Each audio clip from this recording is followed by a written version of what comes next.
నమస్తే నమస్తే నమస్తే this is Murthy from Seethammadhara Vizag. చూసారు కదా విశాఖపట్నం మా ఈనాడు పక్కన ఆక్సిజన్ టవర్స్ అన్నమాట.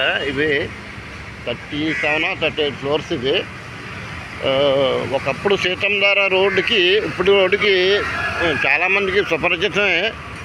చాలా కిక్కిరిసిన రోడ్డుతో ఉండేది. దాన్ని డివైడ్ చేసి బాగా రోడ్డు విస్తరణ చేశారు.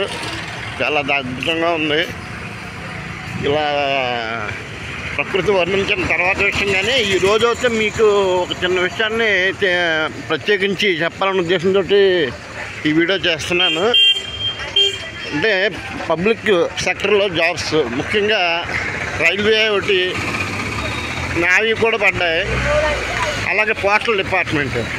అంటే అంటే ప్రైవేట్ సెక్టర్లో జాబ్స్తో పోల్చుకుంటే పబ్లిక్ సెక్టర్ జాబ్స్ ఎంతవరకు మంచిది అంటే, ప్రైవేట్ చెడ్డదని నేను అంటలేదు, కానీ ఒక రకంగా సేఫ్ జోన్లో ప్రశాంతమైన జీవితం గడపచ్చు అని నా ఉద్దేశం.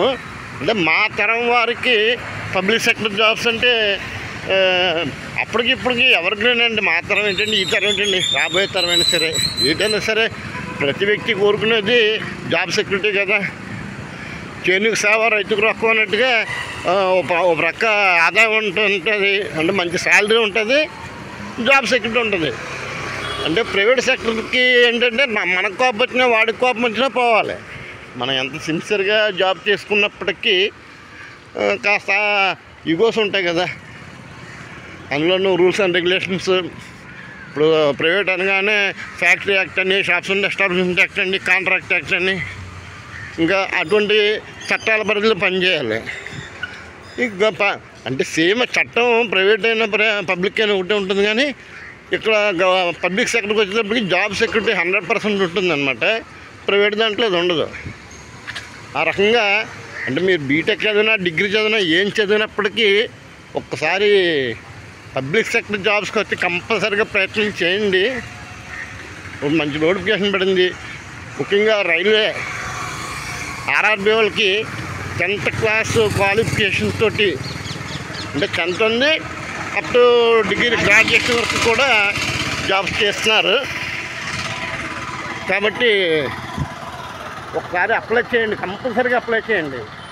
ఇంకా టైం ఉంది, సుమారుగా ఒక వారం రోజుల దాకా ఉంది టైము. ఆన్లైన్లో అప్లై చేసుకోవాలి. అంటే దీంట్లో మహిళలకి కొద్ది కన్సెషన్ కూడా ఉందిలేండి. ఫీజు ముందు అప్లై చేయొచ్చు, తర్వాత రిఫండ్ ఇస్తారట. కాబట్టి ఫీజు గురించి బాధపడక్కర్లేదు. అంతే 250 అంతా ఉంది. ముందు మనం అప్లై చేసుకోవాలి, తర్వాత వాళ్ళు రిటర్న్ ఇచ్చేస్తారు, డబ్బులు రిఫండ్ ఇచ్చేస్తారు. ఇంకా పూర్తి వివరాలకి ఒకసారి నోటిఫికేషన్ చూడండి. రైల్వే ముఖ్యంగా నేను చెప్పదు ఏంటంటే రైల్వే మాత్రం ఎట్టి పరిస్థితుల్లో మిస్ అవ్వకండి. దాంట్లో ఉన్న ఫెసిలిటీస్ అన్నీ వేరే, మనం చెప్పవసరం లేదు కదా. ప్రతి ఒక్కడికి తెలిసిందే రైల్వే ఉద్యోగం ఎంత బాగుంటుందో. అలాగే స్టాఫ్ సెలక్షన్ అండి, ఎస్ఎస్సి స్టాఫ్ సెలక్షన్ జాబ్లు కూడా పడ్డాయి. ఇన్కమ్ ట్యాక్స్ ముఖ్యంగా అందులో, అంటే సెంట్రల్ గవర్నమెంట్ జాబ్స్ అవి ఎస్ఎస్సి అంటే, అందులో కూడా నోటిఫికేషన్ పడింది. దానికి కూడా అప్లై చేయడానికి ప్రయత్నం చేయండి. అంటే మీ ప్రైవేట్ ఉద్యోగాలు చేసుకుంటూనే దీనికి ముందుకెళ్ళచ్చు. మరొకసారి ఆలోచించండి. హర హర మహాదేవ శంభో శంకర. ఓం నమ శివాయ, నమో నారాయణ. ఇక సెలవు. జై హింద్.